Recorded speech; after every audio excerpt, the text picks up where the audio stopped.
Hello everybody, today I'm going to be doing a patch notes rundown. I'm going to try to go over this relatively quickly, and then I'm going to be releasing some future videos that are going to go a little bit more in depth to try to explain some of the stuff. So first off, we have new unique items. That's cool. The main ones I think to note would be the Barbarian Helm, because it has a multiplicative damage buff that also gives you 2 Fury per second as well as 10% cooldown reduction. We don't know what the secondary stats are yet, but that's pretty good. So the next thing is Dolmen Stone. So casting Boulder while Hurricane is active will cause your boulders to rotate around you.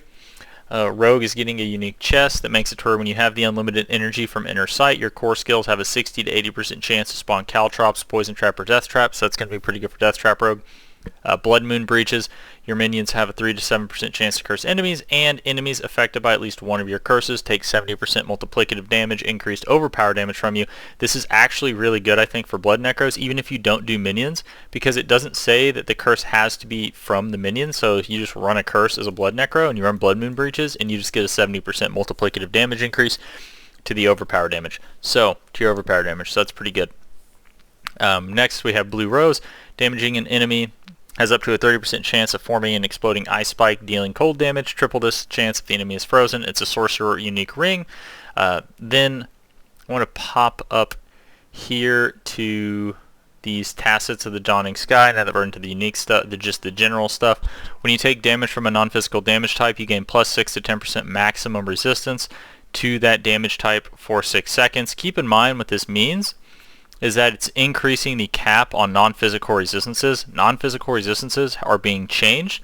Armor does no longer affect non-physical, and you actually get additive. They changed. So the way that elemental resistance used to work was inverse multiplicative, meaning the more you stacked it, the less value you got out of it. So it was a pretty trash stat. Now it's actually additive. So if you go 20 plus 20, you actually get 40%. So it's actually going to be pretty important, especially with the armor changes to stack. So this is an okay unique, not anything crazy, but the cap currently is 70%. So this is going to increase that cap. So you can get to 80% if you wear these pants, right? So that's the way. So if you don't understand how that works, that's if that's confusing because you don't know about the non-physical changes, now it should make a little bit more sense to you. So now we have Godslayer Crown. When you stun, freeze, or immobilize an enemy, or an elite enemy, or damage a boss, it pulls in nearby enemies. You deal 30 to 60% increased damage to them for 3 seconds. This can occur once every 12 seconds. Not really that great because of the once every 12 seconds. That's kind of an issue. I think that is really the main balance point. I think they're going to need to nerf that, maybe make that a little bit less. Then we have Flicker Step generic unique boots. Each time you evade through an enemy, reduce your active ultimate cooldown by 2 to 4 seconds, up to 10 seconds. We have Tybalt's Will. This is generic unique pants again. So a lot of, I don't know, it seems like there's a lot of pants. But you deal 20 to 40% increased damage while unstoppable, and for 4 seconds after. When you become unstoppable, gain 50 of your primary resource. So that's pretty cool. This is actually very interesting for like Earthen Bulwark builds because they can actually stay unstoppable for quite a while. So X-Fall's Corroded Signet. Your damage over time effects have up to a 50% chance to erupt, dealing 5 to 6% damage of the same type to nearby enemies. So this is kind of cool. This is something I'd want to mess around with, like Poison Druid or something like that, to see how that goes, or even like, I don't know, Hydra Wizard. That could potentially be good. I don't know. We'll see. Soulbrand, unique generic chest. Your healing potion no longer heals instantly. Instead, it grants a barrier for 200% of the healing for 4 seconds. While you have a barrier, you gain 10 to 20% damage reduction. I actually think this is pretty good. I could actually see this being, now we don't know what the secondary stats are, but like I could potentially see this maybe being ran depending on what the secondary stats are, because you get this damage reduction right here, which is quite a lot, and you get a pretty big barrier depending on how much the healing is. So you know, that really isn't too bad. So if you were to like stack max health, in theory, I could be wrong about this, but if you were to stack max health, because potions scale off of your health, so if you have like 20,000 health and the potion does like 30% or whatever plus its base that potions do instantly, you could actually have some pretty beefy barriers. Yeah, and you know, when you also factor in things like extra potions and stuff like that, I think this has potential to be pretty okay. Banished Lord's Talisman. After you spend 300 of your primary resource, your next core skill is guaranteed to overpower. Your critical strikes that overpower deal 80 to 120% multiplicative increased damage. Again, this seems like it could be pretty decent for the could be pretty decent again for the old blood necro. Seems like they have quite a few things for the overpower stuff. So legendary aspects, we have aspect of slaughter, generic mobility aspect. You gain 20% move speed, lose this bonus for 2.5 to 5 seconds after taking damage. Aspect. So I'm a little let down by the druid aspect, but I'll get to that in a second. Aspect of the elements, gain 20 to 30% additive damage. Increase damage to a set of damage types for 7 seconds. This effect alternates, so I don't really think this is really anything too crazy to go home about, because it just, I don't know, it says alternates between the two sets, so depending on if you can even utilize this, it could potentially be good, but I don't know. I don't think it's really anything that great. Wanton, mainly because it's additive, right? It's because they made it additive. So you have Wanton Rupture aspect. Your Rupture does not remove the bleeding damage from enemies. This effect can occur once every 30 to 40 seconds. And then we have the real big winner here, which is Druid. After you hit 15 enemies with your Werebear skills, your next Werebear skill will deal 30 to 50% multiplicative extra damage and stun enemies for 2 seconds. Because, you know, the Werebear can like hit everything on your screen. With the pulverized build, this is obviously going to be super good for pulverized Druid.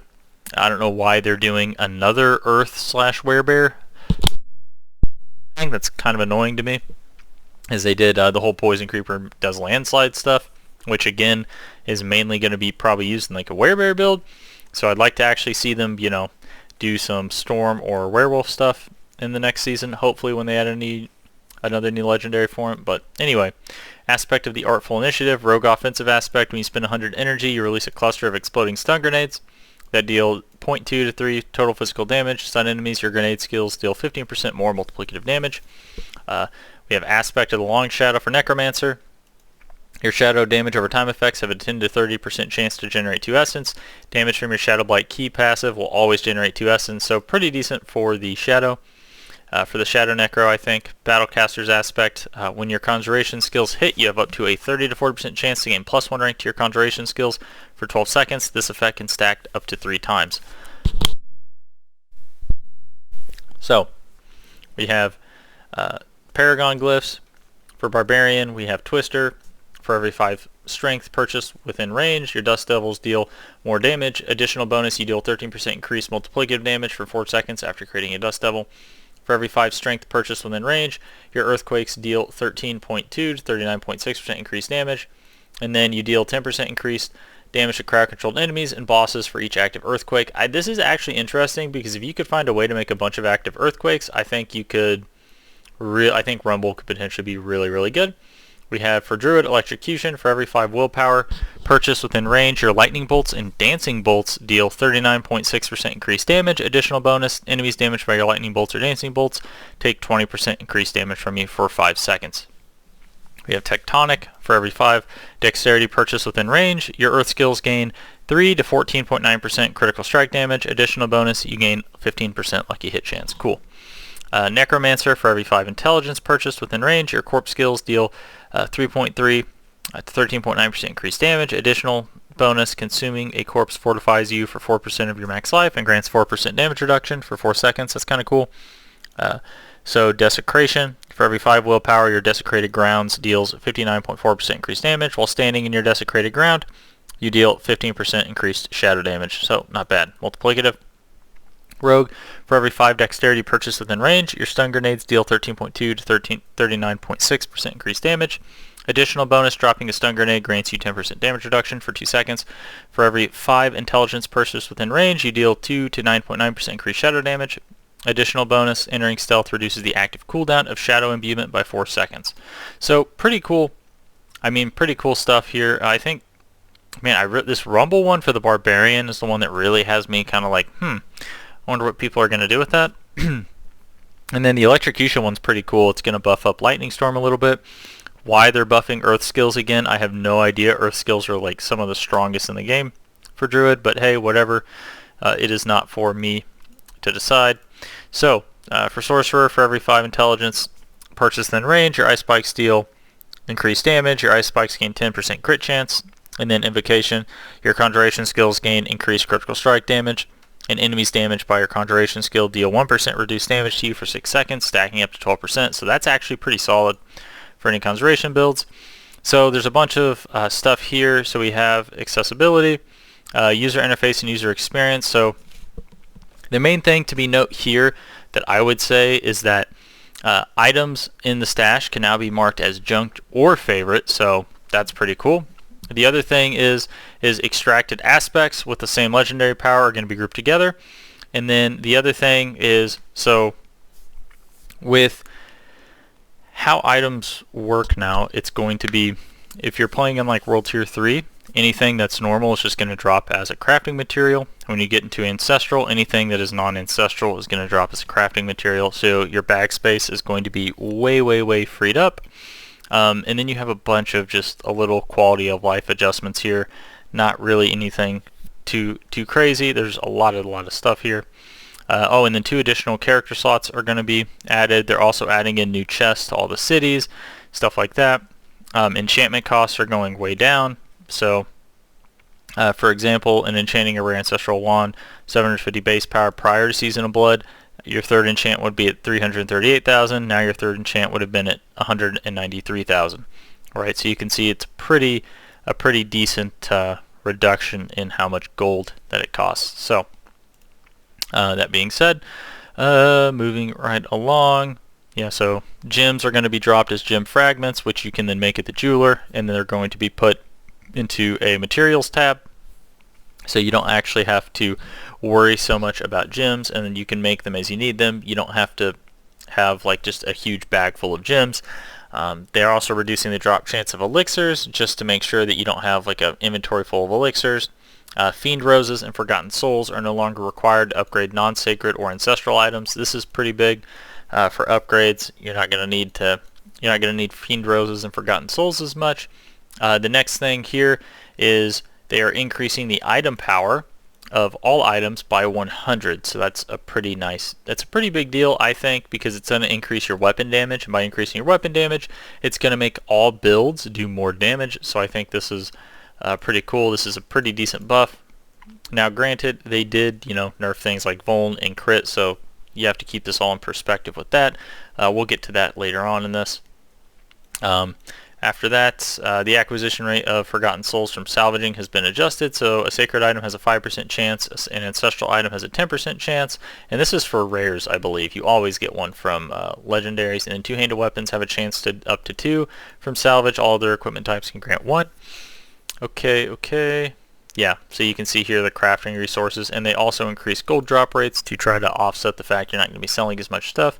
You're now going to teleport into the Nightmare Dungeon instead of just outside the instance.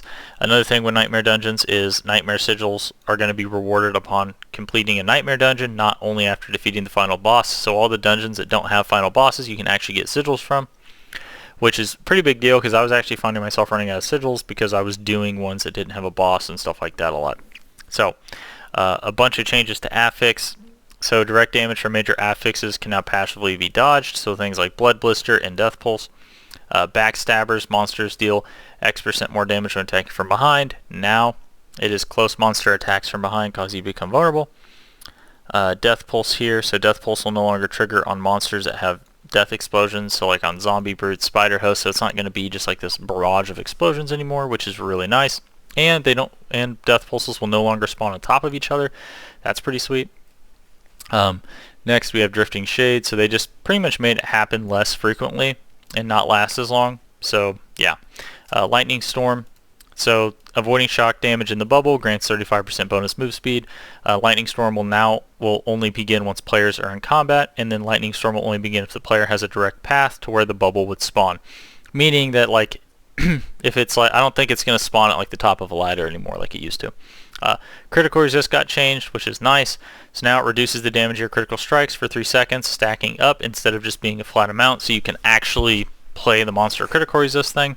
Same thing with Overpower. Potion Breakers. Monster attacks from a distance have X chance to disable your healing potions. Now monster attacks from a distance increase the cooldown of your next potion by X seconds up to Y seconds. This is nice because if you play Potion Breakers against certain mob types, you pretty much just didn't have potions. It was rather unfortunate. Poisonous Evade.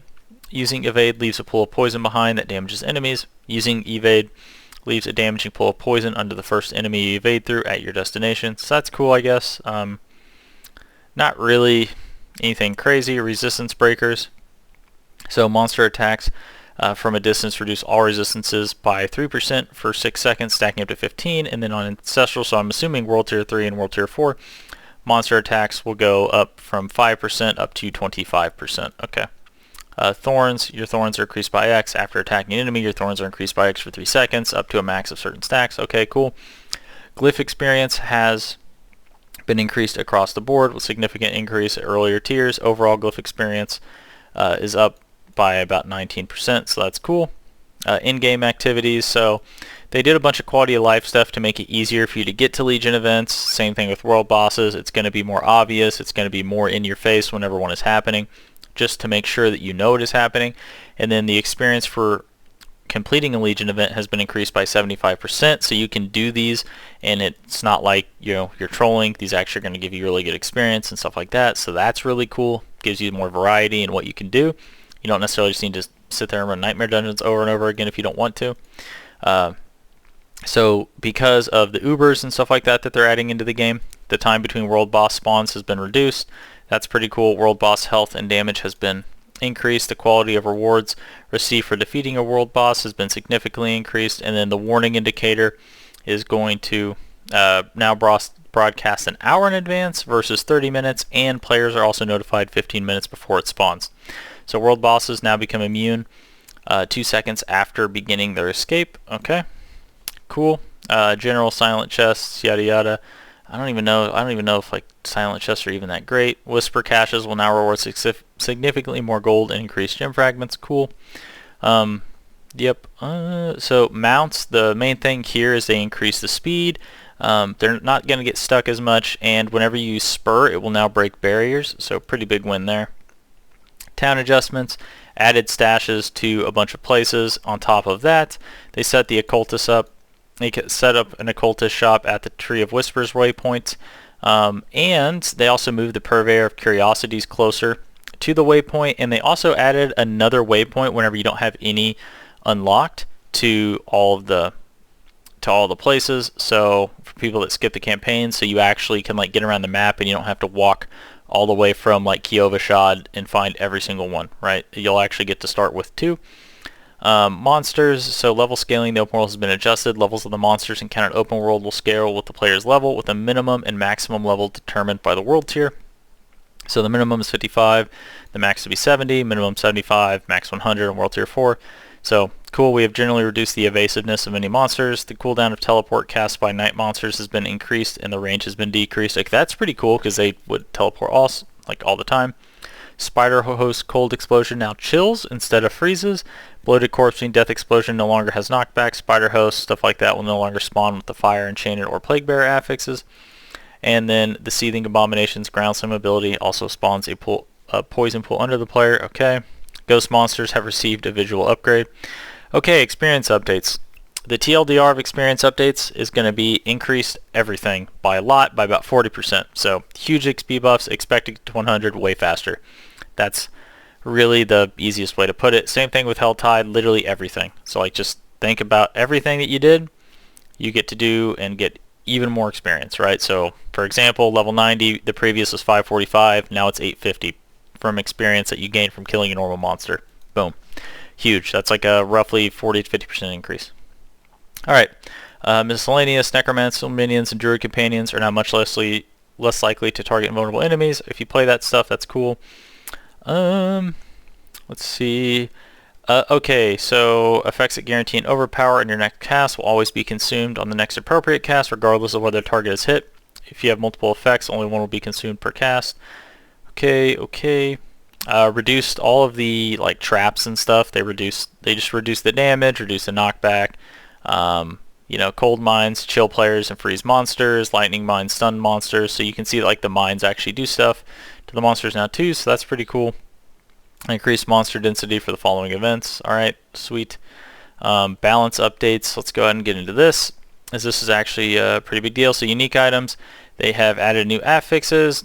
or they change the secondaries and stuff like that if they didn't do that. So for example, Fist of Fate, lucky hit chance or chance to heal has been replaced with chance to gain damage for 4 seconds. Frostburn freeze duration affix increased by 70%. Cold damage affix replaced with attack speed. Butcher's Cleaver damage to crowd controlled enemies affix increased by 160%. Okay. Now, resistances. So, like I was saying earlier, they have changed armor to where armor no longer affects non-physical, so stacking armor isn't going to be like this giga OP thing like it was last time. It'll still be good, but not as good as what it used to be. So, pretty much the way it's going to work is, as you level up, you're going to want to try to hit 70% of all of the resistances, because that's going to be the cap, so it's going to be very crucial as you level up in order to do that. However, they are putting a failsafe on there where they put all resist onto your rings and amulet to make sure that even if you don't focus it, you don't just get totally destroyed by non-physical stuff, since they did, you know, take it away from armor. So they did do that, but yeah, so pretty much it's just another puzzle to solve with your build, is how do you get to the cap on all of your resistances. And they also stack additively, so if you have 50% on your boots and 20% on your chest, for example, you will actually have 70%. So whether it be poison, fire, all resist, they're going to stack additively, and that is really good because, as we know, last season they were pretty bad, like really bad, in my opinion, like terrible. So that's pretty cool. Then you also have incenses. They had experience on there, and then they also give you know, like more resistance and stuff like that. So keep that in mind too. They're changing how incenses work to make those more valuable, so it's going to be much more worth to have incenses, I think, on, because you're going to get more experience. And then you have like Elixir Magic Resist adjusted to plus 25% all resistance, so that seems pretty cool. And then they also reduce the level required to craft this elixir from 90 to 35, so they're reducing, like, you know, requirements for certain things, so that's pretty cool. They also semi-unnerfed disobedience. So if you remember, originally it was at 75%. Then they nerfed it to was it 50%? So they went from like 30%, and then they like nerfed it back down to, started at 50, and I think it went back down to 30 or something like that. But pretty much the best way to put it is they're unnerfing disobedience. You can actually get way more armor now, which is nice, because that means I am not going to have to freaking put it on my amulet, I don't think, anymore in order to do stuff, especially when you factor in things like you have 100 extra item power, means you have 100 extra item power of armor as well, and if they're buffing this, your access to armor is going to be a lot easier to get, I think. So I think it's going to be a lot easier this season to survive in Nightmare 100s than it was in last season. Now, don't get me wrong, it already is not like it's super hard, but yeah, still. So total armor affix has been increased by 160%, and then total armor while in werewolf form and total armor while in werebear form have been increased by 130%. So you're going to see that the armor increasing things have you know, been increased as well, so you'll be able to stack even more armor. So they definitely gave you way more access to armor, so that's cool. And keep in mind, again, they did this because you no longer get non-physical damage reduction from armor. So they're doing this because it's not as big of a deal now for you to do that. Okay, next thing. Let's see here. Now upgrade. Okay, so skill and rank passive affixes that roll at +1 now upgrade to +2 when at 5 item upgrades rather than remaining at +1. That's pretty cool, actually, in case you just kind of if you just aren't having any luck on getting the roll you need on that, so that's pretty nice. Okay, damage bucket updates. This is pretty big too. So critical strikes now always deal multiplicatively 50% increased damage. Critical strike damage affix and critical strike damage with bone, earth, imbued, and werewolf skill affixes has increased by 20%.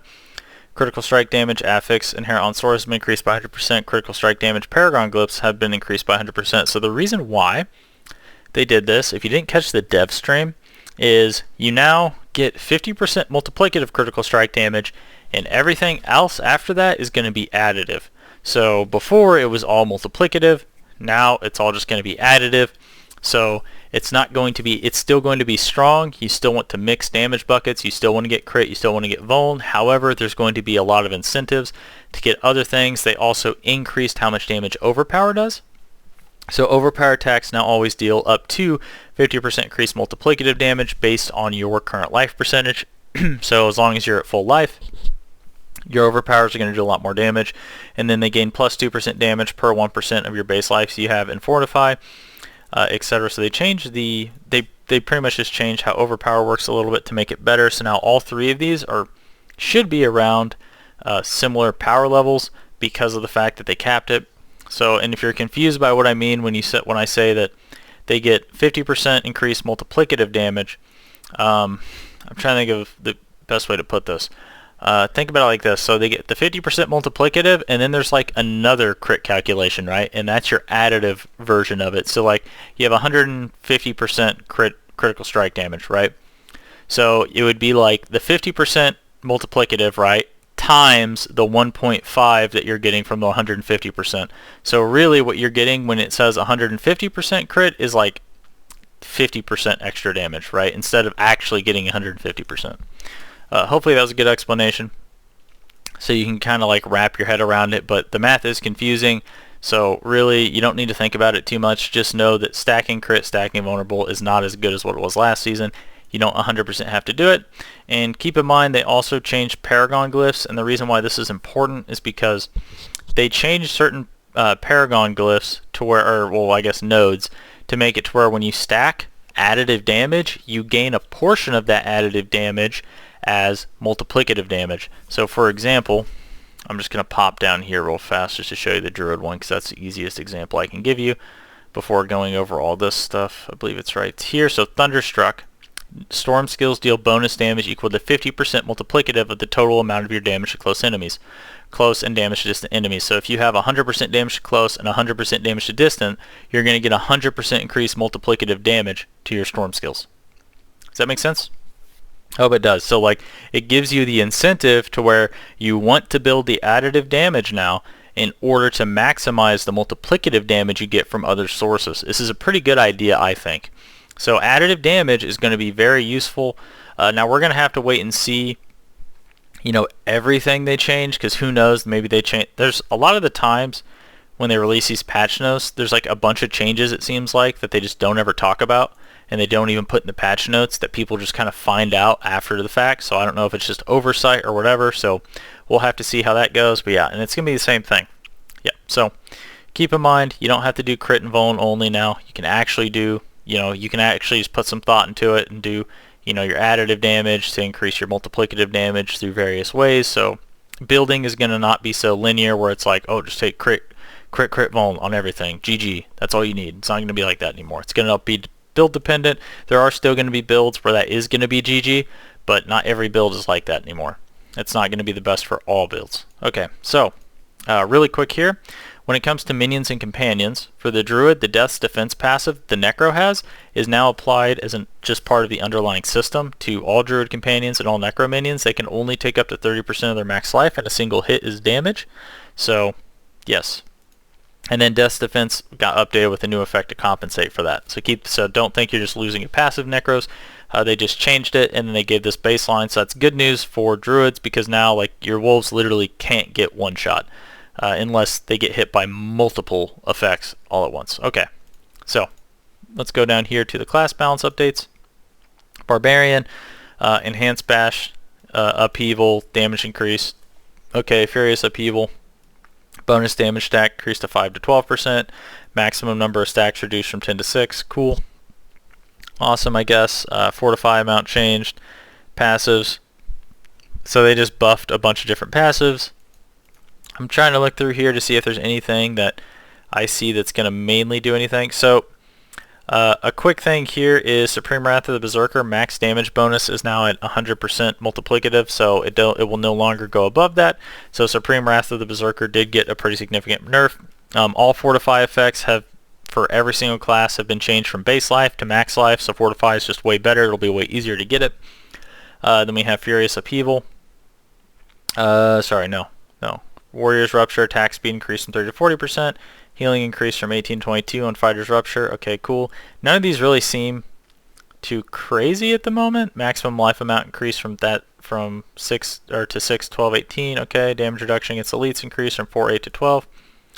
So it looks like they buffed a lot of the Barbarian's defense. That's cool. So Paragon, I think the main changes to Barb here are going to be in the Paragon.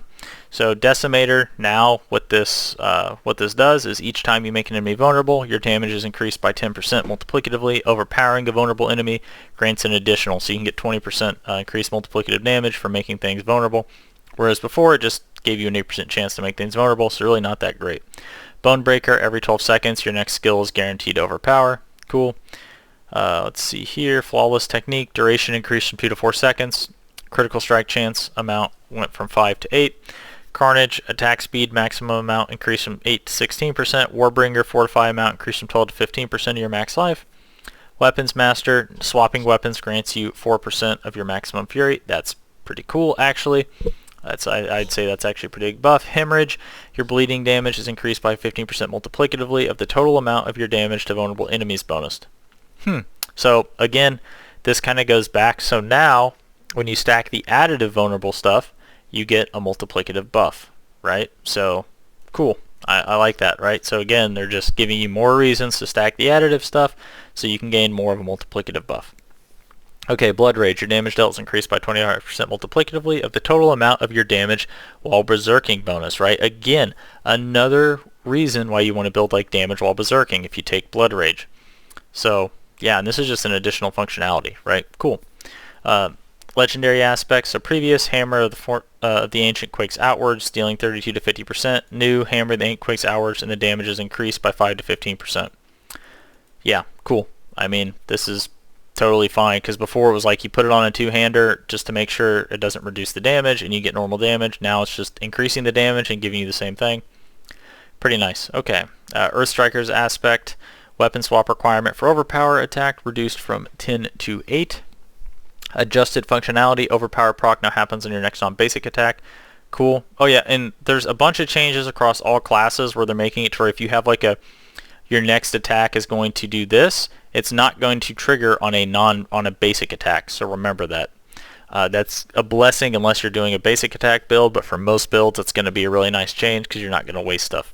Okay, unique items have been changed. So you can see here they have a bunch of changes to unique items. So first off, Magnum Opus, damage to vulnerable enemies affix replaced with Maximum Fury at 150% of the normal value. Damage for Fury increased by 0.1 to 0.3 to 0.2 to 0.4. Keep in mind that one big buff they did to uniques is they made it to where the affix ranges are a lot bigger for certain affixes on them. So for example, on Hellhammer, damage to burning enemies affix increased by 150%, so you're going to be able to get a way bigger affix for it on that, right? Azure Wrath, non-physical damage affix increased by 120%, cool.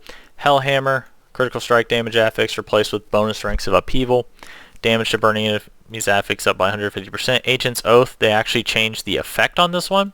So instead of it just slowing when you hit with your Steel Grasp, it's now going to increase how much damage they take from you by 30 to 50%. Or cause them to take 30 to 50% multiplicative bonus damage from you for 3 seconds. This is really good. I actually think this is, I don't know if Barbs are going to run this, but that's a multiplicative damage buff that they get for running Steel Grasp, which pulls things together. That's pretty sweet. Okay, Overkill, critical strike chance against injured enemies replaced with ranks of Deathblow. Fields of Crimson, bonus ranks of Rupture affix replaced with Rupture cooldown reduction at 200% on normal value. Battle Trance, bonus ranks of Frenzy affix increased by 100%. Damage reduction while injured affix replaced with bonus max fury. 100,000 steps, dexterity affix increased by 100%. Damage with skills that swap to new weapons affix increased by 50. Cooldown for free ground stop reduced from 30 to 15. Rage of Hargath, damage reduction from bleeding enemies affix increased by 15%. Gore's devastating grips, non-physical damage affix replaced with damage. Attack speed affix replaced with critical strike chance against close enemies. Okay, cool. So that's it for Barbarian. Let's move on to the Druid.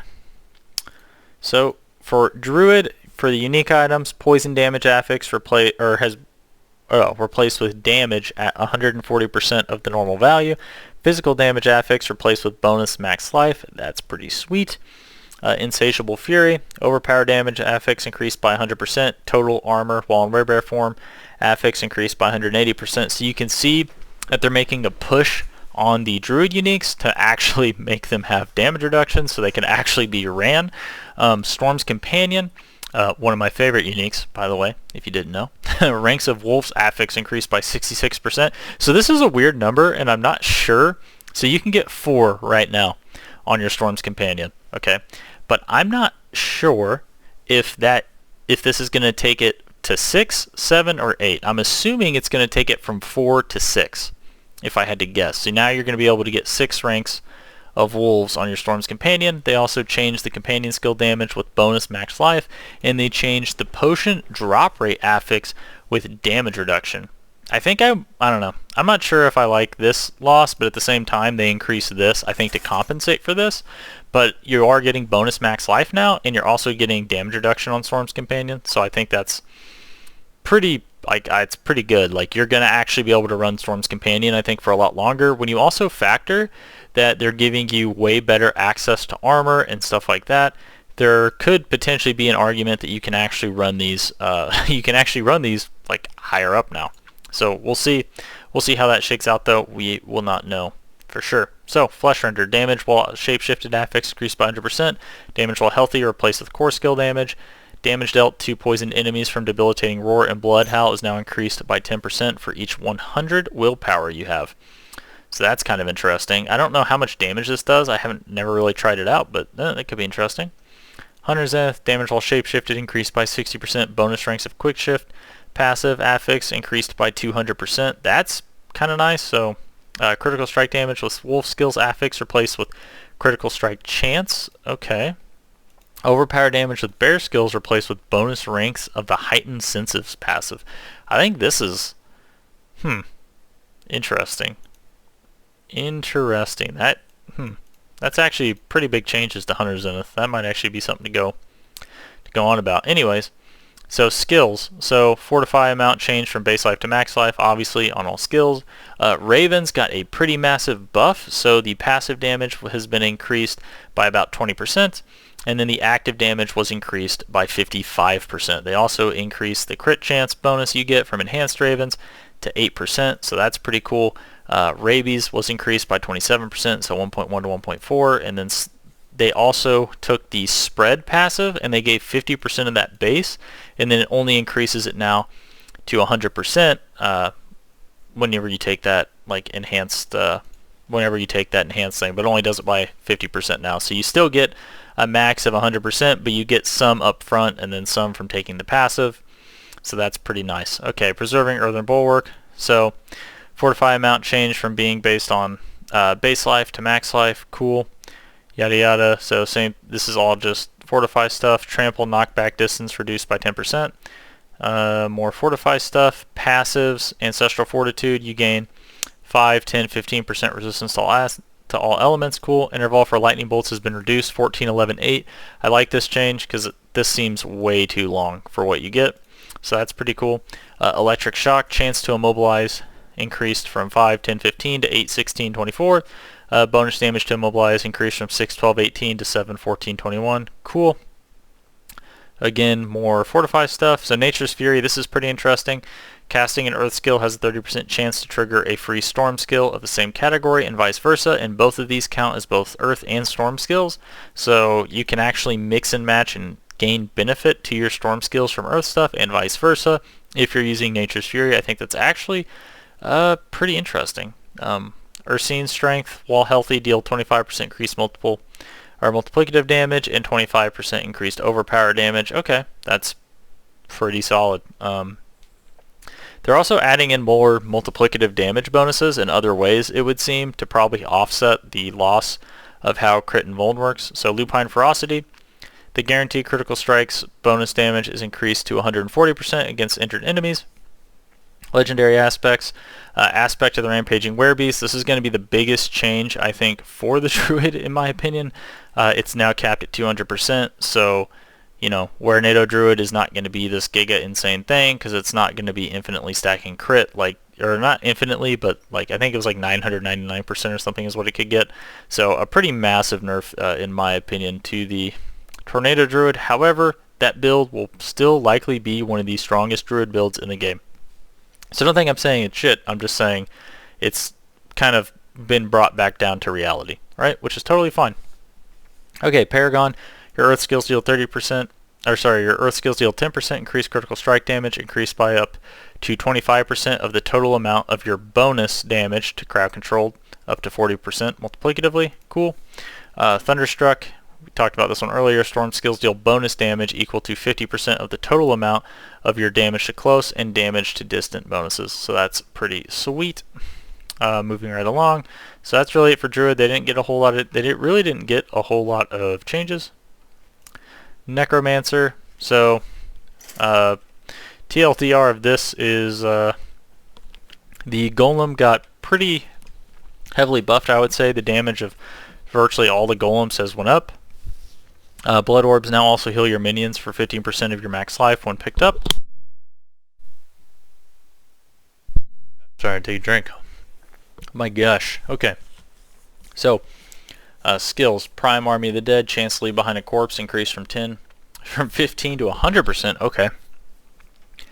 Initiates Hemorrhage, so a bunch of Fortify changes. Fortify amount change. Decompose time to make a corpse reduced from 2 to 1.5 seconds. Okay. Passives.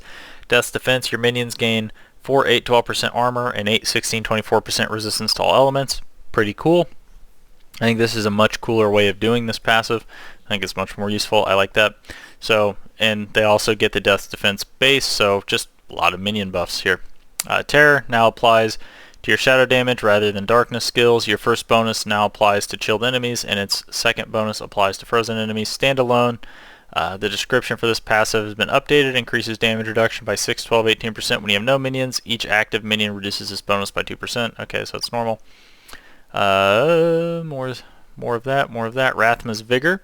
After being healthy for 12 seconds, your next blood skill overpowers. This timer is reduced by 2 seconds each time blood orbs heal or overheal you for an amount greater than or equal to your base life.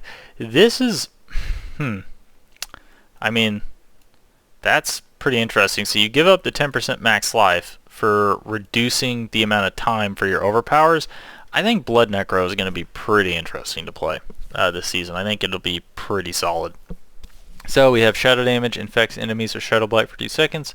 Every 10th time an enemy receives shadow damage from you or your minions while they are affected by Shadow Blight, they take an additional 22% shadow damage. Shadow Blight's damage is increased by 100% of your shadow damage over time bonus. Okay, cool. Not bad. Okay, so pretty big changes, I'd say, to some of these passives. Also, the Ossified Essence, I'll tell you this, got nerfed. The Bone one got nerfed in pretty much by 50%. Still one of the strongest builds in the game, but it got brought back down to reality just like all the other builds did. I think Rogue is the only one that actually avoided nerfs, which is kind of wild, but that's okay. Yeah, so you can see here, damage per essence reduced past 50 from 1 to 0.5%. Cool. Book of the Dead. You gain 20% resist all to elements, but you can no longer raise skeletal warriors. Okay. Base damage. Increased defender's base damage increase. So you can see just a bunch of minion damage increases. Cool. Alright. Paragon. So minions gain 35% resist all. Minions gain 30% increased armor. And keep in mind, notice how it says minions, right? Instead of just skeletal warriors, it's minions. Pretty big minion buffs this go around. Infused Caster rare node, new minion resistance to all, Flesh Horror rare node, minion resistance to all. Yeah, so they changed a bunch of nodes, mainly a lot of the minion ones. So just expect minions to be way stronger. It's probably going to be the easiest thing. So all overpowered attacks deal 35% increased overpower damage. So it says attacks that are guaranteed to overpower deal this. No, this, so it's just total buff. Just total buff. Like, that's just a total buff. I'm going to be real. That is just a absolute total buff. That's super sweet. Okay. So, Bone Graft, this got nerfed. Max essence per stack, 3 to 2. Total max essence. So, dude, blood is looking so spicy, and I really enjoyed the blood lance necro last season. So I'm gonna have to give that another go. Okay, and they changed some glyph scaling from willpower to intelligence. Scourge from willpower to intelligence. Okay, cool. Okay, unique items. Total armor affix replaced with bonus max life. Deathless Visage, total armor affix replaced with damage reduction. The echoes left behind by Bone Spear from the unique power now deal 5% increased damage for every 30% of your critical strike bonus damage stat. Damage reduced, okay, cool. Bloodless Scream, damage to frozen enemies affix replaced with bonus intelligence. Chill amount, okay. Unique power had the following effects added. Darkness skills deal 20 to 50% bonus damage to frozen enemies. Okay. Interesting. Death Speaker's Pendant. Summoning skill damage of affix increased by 100%. Overpower damage affix replaced with essence cost reduction, and damage increased by 0.1 to, okay, so by about, yeah, so 0.1 to 0.15 to 1.5 to 0.2. Okay, that's cool. A little bit of a buff there as well. Black River, damage to healthy enemies affix replaced with bonus ranks to all corpse skills. Damage to distant enemies affix replaced with bonus ranks of Hewed Flesh. Damage to distant enemies affix replaced with bonus max life on Lilith's Wall. Awesome. Sweet. Ring of Mindolin, the unique power no longer requires 7 or more minions to be active. Ooh, that's pretty cool. Legendary aspects. Hulking aspect will no longer appear on rings. Instead, it will appear on helmets, chest armor, boots, gloves, amulets, and shields. Okay. Damage penalty reduced from 60 to 50% to 50 to 40%. Aspect of Empowering Reaper. Blight bonus damage increased from 20 to 60 to 40 to 80. No longer requires 7 or more minions on the hardened bones. So it looks like they took away the minion requirements. That's cool. Aspect of Reanimation now affects your golem as well as your skeletons. Coldbreaker aspects. Any skeletal mages can now cast Blizzard. And then Aspect of Potent Blood. While healthy, blood orbs grant 10 to 20 essence instead of while at full life. Okay, that's another buff to that. Okay, so blood necros looking pretty good. Okay. Whoa. Okay, here we go. Okay. So, Rogue. Grasp of Shadow, bonus ranks of all core skills affix increased by 100%. Shadow Clone damage affix increased. So, buffs to Grasp of Shadow. Let's see, Condemnation, critical strike chance against injured enemies, replace the critical strike damage. Wind Force, core skill damage affix increased. Damage to distant enemies replaced with bonus ranks of the concussive passive. So we're seeing a bunch of just changes to the unique items. Let's see, Sky Hunter.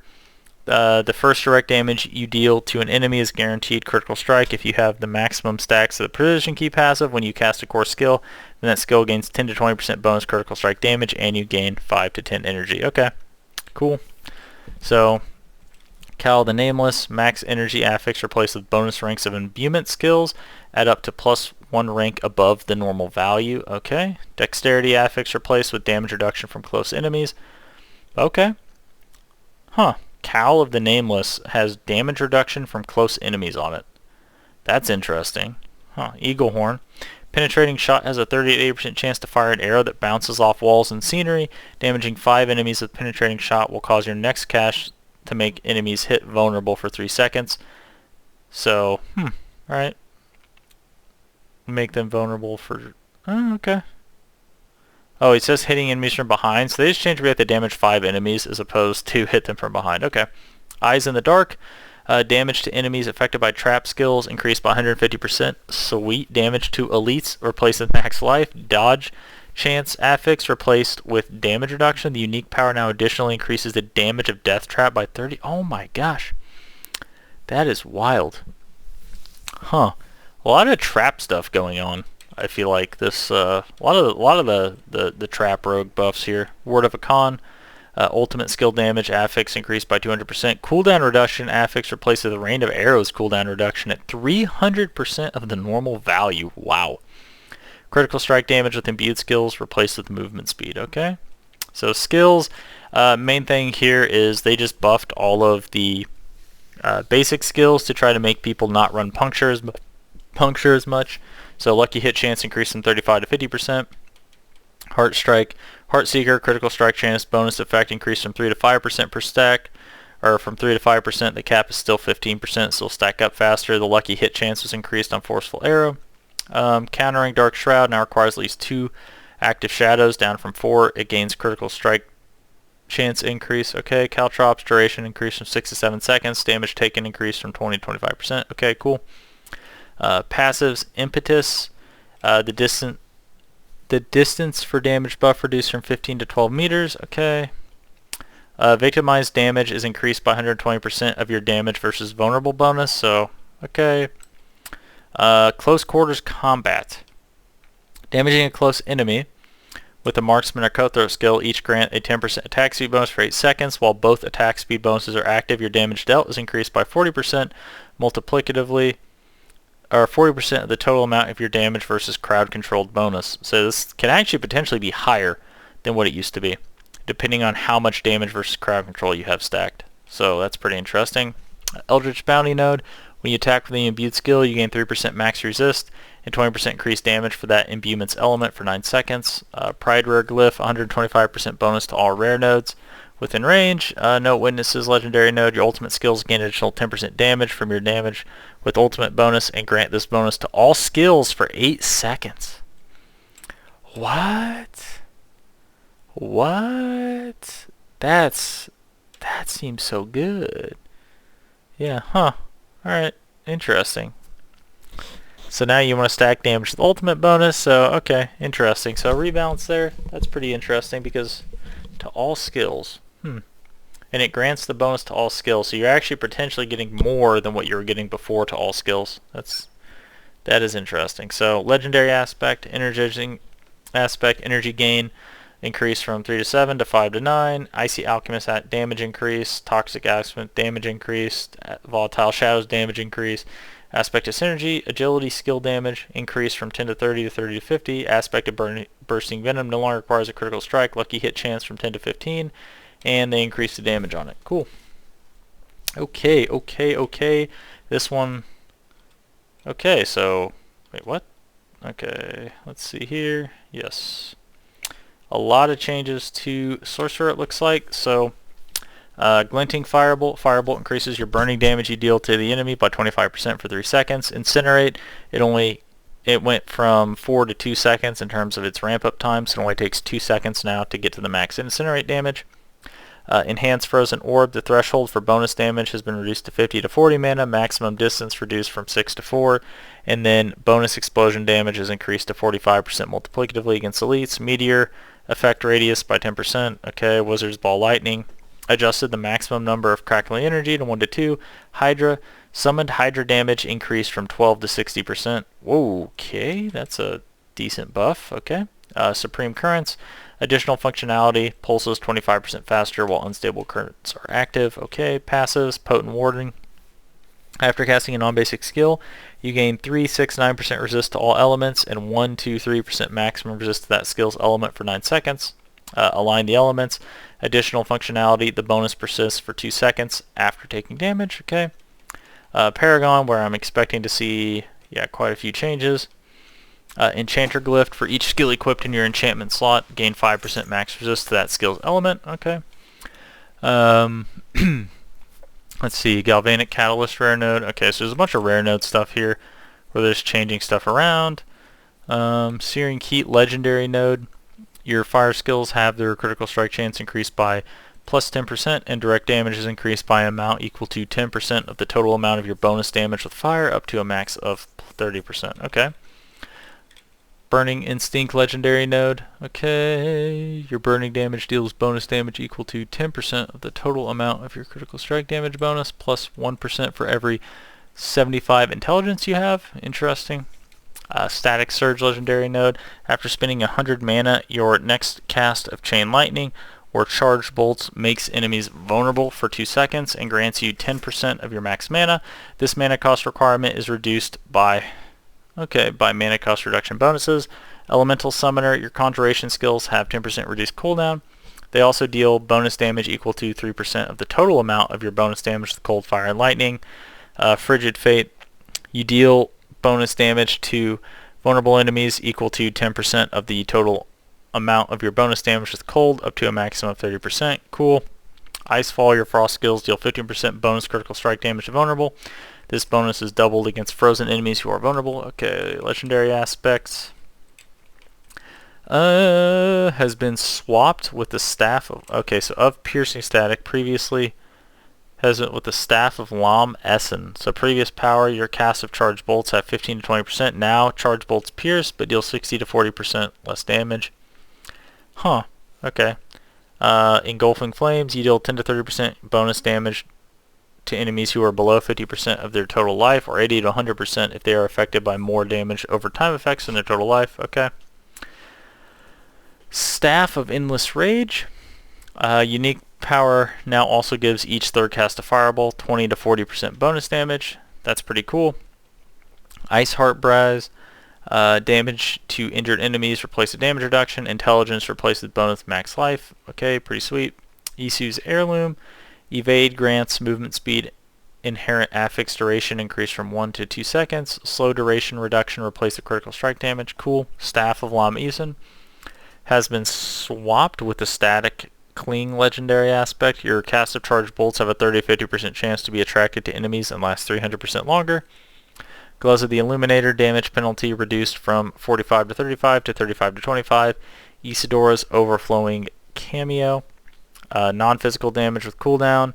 Crackling energy damage by increased by 50%. Lightning Nova's base damage 100%. The Lightning Nova deals 50% multiplicative increased damage for every 100 intelligence you have. Okay. Flame Scar, ranks of Incinerate increased by 50%. Non-physical replaced with mana cost reduction. And the Oculus, chance to restore resource replaced with damage at 315% of the normal value. Cool. So that's it for the class stuff. Battle Pass updates. A ton of bug fixes. Not going to go through each one of these, but they're all pretty minor. Nothing super crazy. Like, I believe that they changed Earthen Bulwark to where now it scales off of your max life instead of the enemy's max life, so I think things like that are fixed. And then I think after this it's really just a bunch of bug fixes after that. So yeah, but that's pretty much it for these patch notes. Hopefully this helps, gives you an idea of some of the changes and what's in the patch notes. But anyways, thanks for watching, guys. Like, subscribe if you want to see more, and I'll see you next time. Thanks.